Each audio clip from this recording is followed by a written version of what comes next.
So here's a video about a truck driver who sent me in pages and pages of handwritten notes on everything that he did wrong when he got into the industry. I'm 54 years old, left without a house, without a truck, forced to declare personal bankruptcy and start ground up with nothing.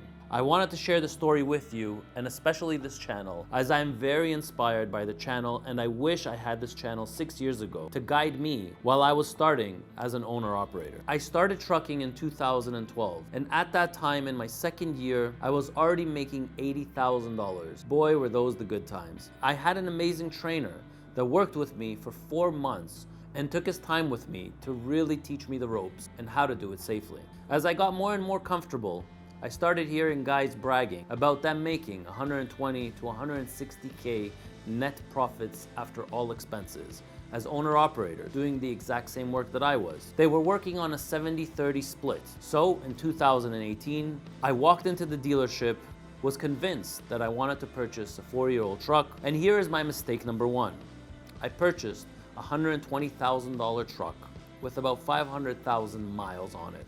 I had $30,000 to put as a down payment, and I financed $90,000. The sales rep was so nice, with slick back hair, looked really professional. I mean, damn, he just looked so good with his calm voice, and he just had the answer for everything. So I got myself a 4-year-old Volvo VNL 670 for $120,000. Now, a brand new truck back then, little did I know that a brand new truck back then was only $180,000. And that was my mistake number two, believing the sales rep. At that time, it really seemed like a good deal, so we went ahead with the transaction. Now, the sales rep was very convincing that the truck won't cost me more than $2,500. And he was right, it didn't cost me more than $2,500. I got you, don't worry. You really need to use my finance guy. He's the best, and he'll get you the best numbers. So I believed him, and at that time, I really thought he was amazing. He really made my payments around $2,500, actually $2,536 to be exact, over 49 months. It's only 4 years, he told me. Mistake number three. My mistake number three is not comparing finance companies. Now, I had already known what company I was going to put my truck in. I knew that I really wanted to work for that 70-30 split. The trailer was paid for, my plates were paid for, I just had to pay the tolls, the bridges, and the fuel. Things were manageable at the time, until I started getting into repairs. Downtime, my anxiety, my stress, thinking on how to make ends meet. I mean, my payments were only $2,500. I kept thinking about that sales rep. With each repair, I was down for about 1 to 10 days at a time. My turbo, my EGR cooler, my radiator, my brakes, my drums, my tires, my dash, you name it, I changed it in my truck. And I thought, is this going to be my last repair? After about 12 months, things really took a turn in the wrong direction. I started putting repairs on my credit cards. As one credit card got maxed out, I started using the other. It was a complete mess. Couldn't enjoy birthdays, couldn't enjoy family occasions. I wasn't happy. I got consumed by the truck and all of its problems. The only thing I was wishing for was the time machine to take me back to the time that I was a company driver making $80,000. Unfortunately, in the process of all this, I lost my wife. Can't really blame her, to tell you the truth. I was physically there, but mentally I wasn't. I couldn't come to terms that I had lost our house and all of our life savings. When the truck was reliable, I was making 10 to 12K a month, but that only lasted for a little bit. I was getting fuel consumption at 6.3 to 6.5 miles per gallon.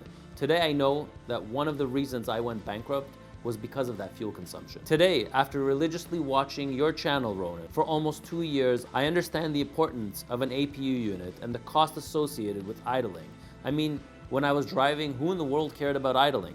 But today I know. What I would have done differently. So here's a list that I put together on what I would have done differently. So this is for all of your subscribers out there. I would have never purchased a 4-year-old truck. I would go is either I would get a brand new unit or a 2-year-old truck. I would definitely shop around and find a better deal for my truck. A big mistake that I did was I signed up with a carrier that doesn't have a shop. I would never in my life again sign on with a carrier that doesn't have a shop because the hourly rates consume all my funds. Because I am more prone to anxiety and stress, I think I would work for a company that pays a rate per mile and not gross, because you never know with gross figures how much money you're going to make. I would definitely compare financing rates, because the deal that I got over 49 months, I paid $25.36 per month over the course of 49 months. When I worked it backwards, I was paying $16.5 8% interest rate. I would definitely put more money in reserves before I became an owner-operator. I would have treated myself and paid myself as a driver. And here's a big one. I wish I would have had the right tax consultants guiding me. I am in the process right now of getting 5 years reassessed and waiting for a $26,000 credit because whoever filed my taxes was a complete moron. Now I know I need to start from scratch and this process is going to be hard, but I wanted to share my story with you guys out there because if this video can help one guy come out of the situation and not suffer the way I have suffered, then it was worth telling my story. Fast forward 2 years, here are some of the things that I had dealt with. I had contacted my finance company at least 6 times over 2 years to defer payments. My credit was shot. I called it quits after 2 years. I had overwhelming debt. I owed $110,000 for the truck because of all of their deferral fees, repossession fees, the cost to sell my truck, and whatever other BS expenses they put on me. I had about $30,000 in credit card debt when I was done. I also had a $40,000 line of credit that was maxed out. So I was forced to sell my house as I was personally liable for the balance of that truck. So when I originally got this email, I literally almost shed tears reading it.